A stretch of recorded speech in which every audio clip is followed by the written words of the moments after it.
Rritja e taksës së pronës në New York pritet të godasë familjet punëtore. Propozimi për rritjen e taksës së pronës në New York nga e majta ka hapur një debat të fortë politik dhe ekonomik. Sipas kritikëve, kjo maskë ndikon tek dhe rëndon pikërisht familjet punëtore dhe klasën e mesme, grupet që tashmë përballen me kosto të lartë jetese në qytetin më të shtrenjtë të Shtetet Bashkuara.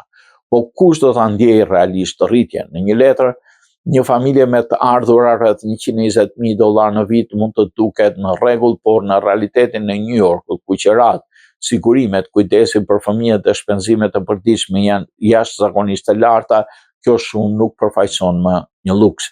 Sipas analizës, rritja e taksës do të godasë veçanërisht pronarët e shtëpive në Queens, Brooklyn, Bronx dhe Staten Island, ku shumë prej cilëve janë familje të shtresës së mesme, shpesh blerës të gjeneratës së parë që kanë investuar kursimet e jetës së tyre në pronën e tyre.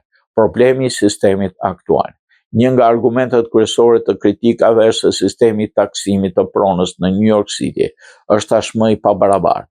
Në disa raste, prona me vlerë shumë të lartë në zonat pasura paguajnë norma efektive më të ulta se shtëpitë e zakonshme në lagje punëtore. Kjo krijon një ndësi padrejtësie fiskale, teksa kritikët thonë se përpara se të rriten taksat, atyre i duhet të reformuar struktura ekzistuese për ta bërë atë edhe më të drejtë.